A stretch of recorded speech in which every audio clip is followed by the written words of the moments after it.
खाली बसा ना. सुरू बोला.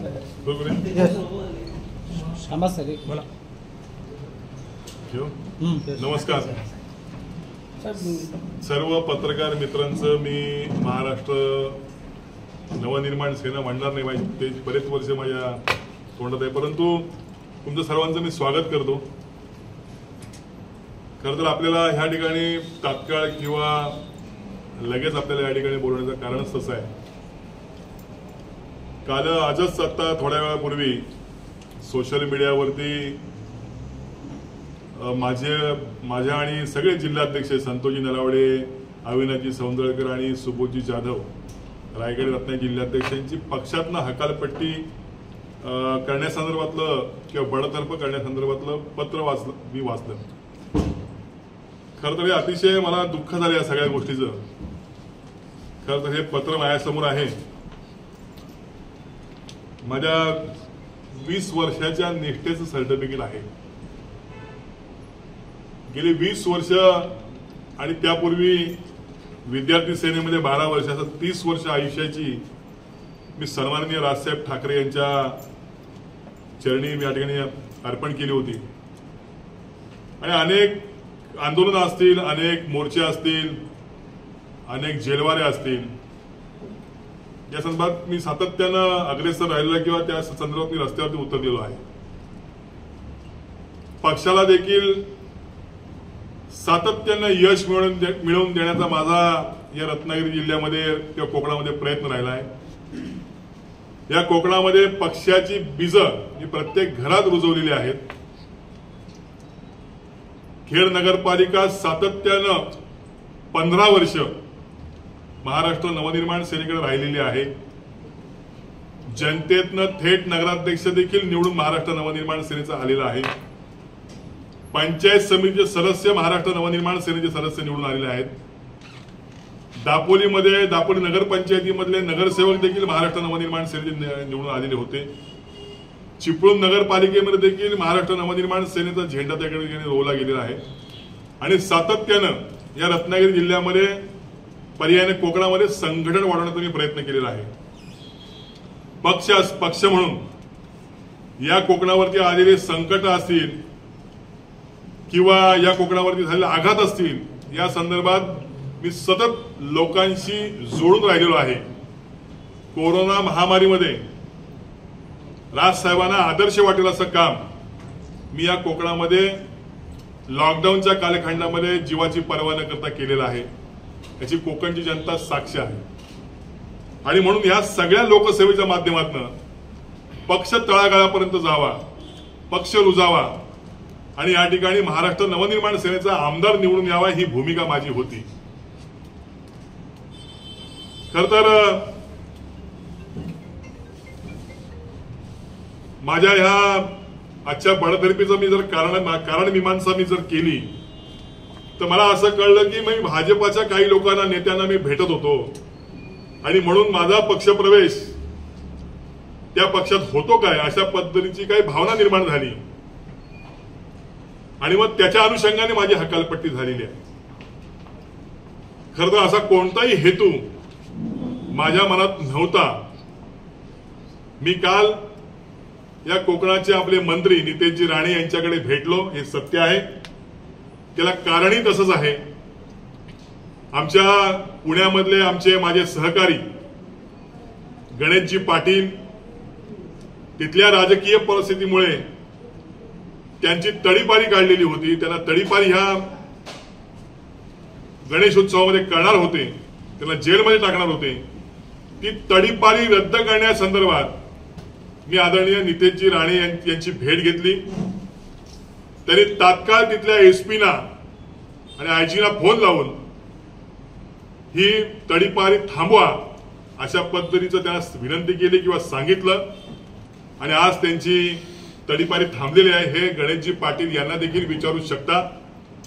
आणि अशी अनेक कामं जी मंत्रालय स्तरावरती असतात ती पक्षाची सत्ता नसल्या कारणाने त्या खात्याच्या मंत्र्यांना भेटावं आणि आपल्या पक्षाचं काम करावं, ही भूमिका माझी सातत्याने राहिलेली आहे. आणि म्हणून मी अनेक कार्यकर्त्यांना परस्पर त्या ठिकाणी घेत जाऊन तिथली कामं करून घेतलेली आहेत. मी विकास कामासंदर्भात ज्या वेळेला आपल्या नगरपालिका होत्या त्यावेळेला तिथल्या नागरिकांच्या संदर्भातल्या विकास कामाच्या काही योजना होत्या या संदर्भात सातत्यानं मंत्रालयामध्ये भेटत राहिलेलो आहे. कारण ही एकमेव अशी आपली नगरपालिका होती ती विरोधामध्ये होती, सत्तेमध्ये नव्हती. आणि म्हणून आपल्या लोकांशी आपला वास्ता असल्या कारणाने किंवा लोकांशी आपला शब्द असल्या कारणाने तो विकास होणं महत्वाचं असल्या कारणाने सातत्याने भेटणं अपेक्षित होतं आणि म्हणून त्या ठिकाणी मी भेटत होतो. मला वाटतं या संदर्भातच गैरसमज निर्माण खरं झाले असावेत असं मला वाटतं. आणि म्हणून गेल्या 2 महिन्यापासून मी ह्या सगळ्या गोष्टीचा खुलासा करण्यासंदर्भात सन्माननीय राजसाहेब यांची भेट मागत होतो. मी पक्षातल्या अनेक नेत्यांना मी माझा फोन केला, अनेक नेत्यांना भेटलो आणि मी विनंती करत होतो, अर्जाव करत होतो, त्याला सांगत होतो की मला राजसाहेबांची मला भेट घालून द्या. परंतु गेल्या 2 महिन्यामध्ये मला या ठिकाणी भेट मिळाली नाही. हे माझ्यासारख्या कार्यकर्त्याचं दुर्दैव आहे असं मी समजतो. आणि म्हणून या कोकणामध्ये अनेक समस्या असताना त्याचा खुलासा व्हायला पाहिजे, काही मनात शंका असतील तर दूर व्हायला पाहिजे. आणि म्हणून या सगळ्या बाबतीमध्ये या जे पत्रावर जे 2 आमचे नेते आहेत, संदीपजी देशपांडे आणि आमचे अविनाशजी जाधव, यांच्याकडेच माझे सातत्याने माझी भेटीसाठी मी जात होतो. ते देखील प्रयत्न करत होते, त्यांना देखील त्या प्रयत्नांना यश येत नव्हतं.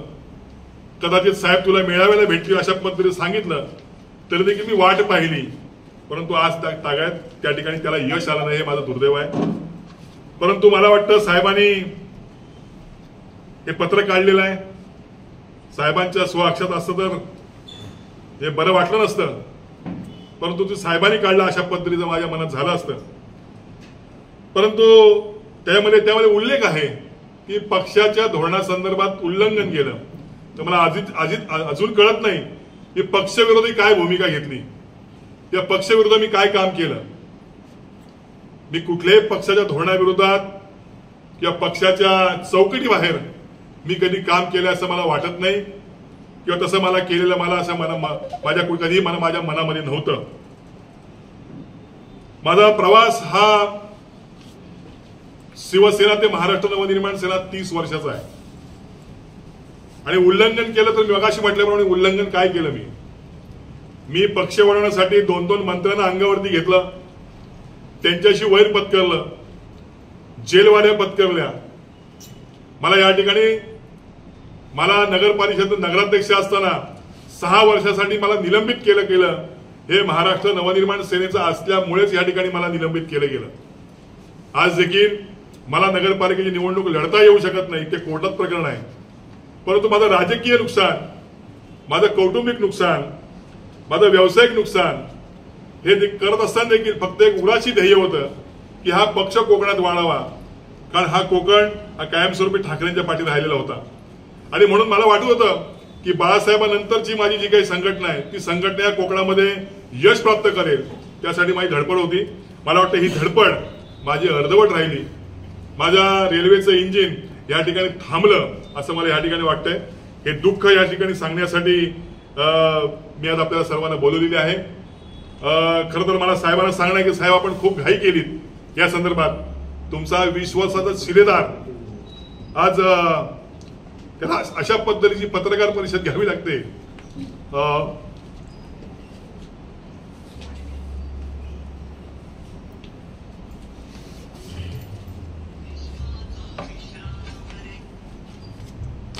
याचं वाईट वाटत आहे,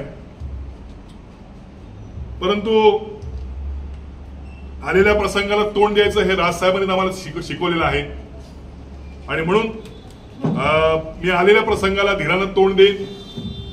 एक मला या ठिकाणी सांगावं असं वाटतं की हे सगळे माझे सहकारी आज माझ्या बरोबरती आहेत. ज्यांना मी घडवलंय, ज्यांना मी ह्या राजकारणामध्ये आणलंय, हे सगळे सहकारी आज माझ्या बरोबरती आहेत. याचा मला सर्वस्वी आनंद आहे. परंतु राजसाहेब तुम्ही कालही मनात होतात, आजही आहात आणि भविष्यात देखील मनात राहाल असं या ठिकाणी सांगतो. धन्यवाद.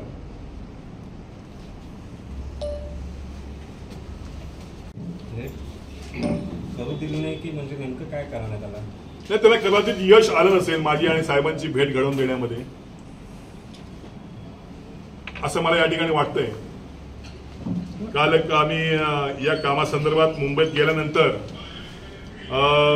त्यांचा मला फोन आला होता की तुला साहेबांनी उद्या भेटायला बोलवले, परंतु गणेश उत्सवाची धामधूम असल्यामुळे किंवा घोडदौड असल्यामुळे किंवा घरी प्रतिष्ठापना असल्यामुळे मी म्हणतो की प्रतिष्ठापना झाल्यानंतर 1-2 दिवसानंतर भेटतो, अशा पद्धतीचं मी त्यांना त्या ठिकाणी सांगितलं. परंतु आज हे पत्र बघितल्यानंतर धक्का बसला. कदाचित त्या दोन्ही नेत्यांचे या ठिकाणी प्रयत्न अपुरे ठरले असतील असं मला या ठिकाणी वाटतंय. आज मला आणखीन एक दुःख या ठिकाणी मला दुःख वाटतं की बाबा गेल्या 30 वर्ष आपण पक्ष म्हणून एका कुटुंबाशी आपण जोडलो गेलो होतो आणि कुटुंब म्हणूनच आम्ही या ठिकाणी वावरत होतो. माझे जास्त संबंध हे अविनाश जाधव असतील, संदीप देशपांडे असतील, आमचा दिलीप बापू धोत्रे असतील, प्रकाशजी महाजन असतील, आमचा राजू दादा असेल, अभिजित पानसे असतील, आमचे अविनाश अभ्यंकर असतील किंवा माझे सगळे आमचे हाटे साहेब असतील किंवा सचिन असेल मोरे, या सर्वांशी अतिशय चांगले कौटुंबिक माझे नाती तयार झाली होती.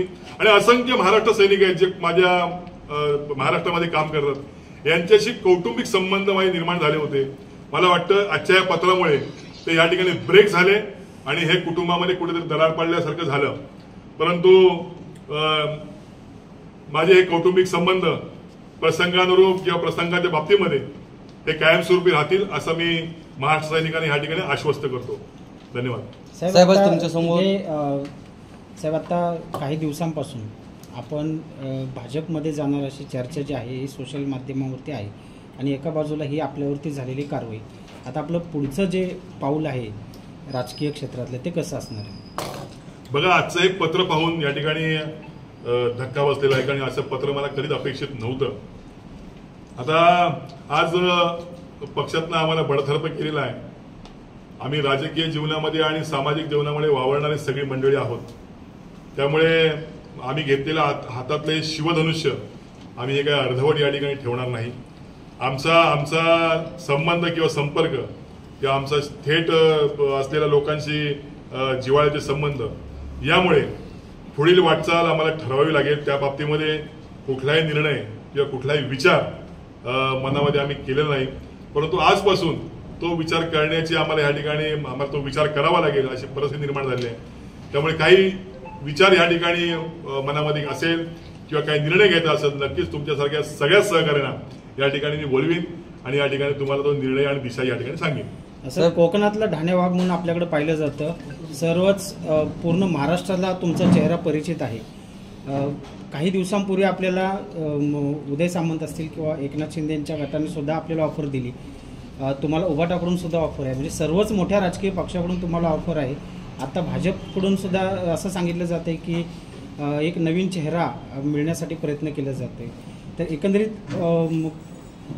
काय नेमकं म्हणजे ठोस कशी आपली पाऊल असणार आहे? बघा, प्रत्येक पक्षाला प्रत्येक संघटनेला काम करणारा कार्यकर्ता हवा असतो. त्या पद्धतीच्या त्यांच्या स्टेटमेंट होत्या, त्या पद्धतीचं त्यांचं ते म्हणणं होतं. मी देखील पक्षीय वाटचालीमध्ये काम करताना माझ्या पक्षामध्ये पलीकडच्या पक्षातला चांगला कार्यकर्ता यावा ही माझी भूमिका असायची. त्यामुळे मी त्यांना भेटत असायचो. परंतु सगळेच प्रयत्न काही यशस्वी ठरत नसायचे. तसेच काहीसे प्रयत्न इतर पक्षांकडून देखील झाले, परंतु असा कुठलाच मनामध्ये माझा विचार नसताना आज अशा पद्धतीचं संकट माझ्यासमोर येऊन उभं राहिलेलं आहे. परंतु या संकटातनं मी पुन्हा फिनिक्स पक्षासारखा उभा राहीन अशी मला या ठिकाणी खात्री आहे. पण वैभव खेडेकर नाराज असल्याच्या बातम्या याच्या आधीही सातत्याने येत होत्या.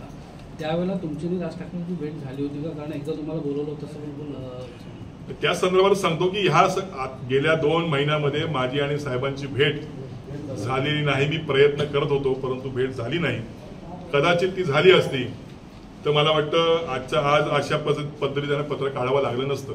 साहेब, ही भेट होऊ नये म्हणून कोण तुमच्या पक्षातले कार्यकर्ते काही पदाधिकाऱ्यांकडून हे प्रयत्न करू नाही, असं काय मी म्हणणार नाही. मी असं काय म्हणणार नाही की बुवा आता मी या पक्षापासून वेगळा झालोय म्हणून मी कोणाला काही बोलीन किंवा कोणाला काही असं नाही. परंतु 20 वर्ष मी संघटनेशी निगडीत राहिलेलो आहे आणि 30 वर्ष मी साहेबांच्या बरोबर होतो. माझ्यासारख्यावरती अशी परिस्थिती येऊ शकते तर बाकी कार्यकर्त्यांनी आत्मपरीक्षण करण्याची गरज आहे. साहेब, आज तुम्हाला तुम्ही आणली खेळीची मनसेची, आणि असं असताना तुम्हाला राज ठाकरेंनी भेट दिली नाही, काय सांगा? याचंच मला आश्चर्य आहे, मला का भेट दिली नाही, माझा अपराध नेमका काय होता हेच मला कळलं नाही. पक्षीय वाटचालीमध्ये 365 दिवस ऊन वारा पाऊस मी सतत लोकसंपर्कात, सतत राजकीय पटलावर असायचो. मला कोणी हाक मारली तरी मी धावत जाणारा कार्यकर्ता होतो. मला वाटतं या सगळ्यामध्ये असं काय घडलं होतं की मला वेळ मिळाला नाही, ते माझं मी दुर्दैव समजतो. परंतु आता ही घटना किंवा ही जी गोष्ट झालेली आहे ती नाकारता येत नाही. आता हे सगळं स्वीकारून मला पुढे जायचं आहे, त्यासाठी मी माझा प्रयत्न राहील. सर किती दिवसात पुढचा निर्णय आपला होईल? ते असं काय सांगतात, गणेश उत्सवाची धामधूम आहे, गणपती विराजमानात होत आहेत आणि मला वाटतं गणपतीचा सगळा उत्सव एवढी काही घाई नाही आहे. माझे सगळे कार्यकर्ते माझ्या बरोबर ते आहेत, अशी कुठलीही घाई नाही मला की इतर पक्षात जाऊन काय मला काय मिळवायचं आहे. मी संघर्ष करणारा कार्यकर्ता आहे, त्यामुळे योग्य वेळेची मी वाट पाहिजे असं आपल्याला सांगतो. साहेब, आज तुम्हाला बडतर्फ करण्यात आलं, पदाधिकाऱ्यांच्या आणि तुमच्या कार्यकर्त्यांच्या भावना काय आहेत? त्यांनी त्यांच्या पदांचे राजीनामे दिलेत का?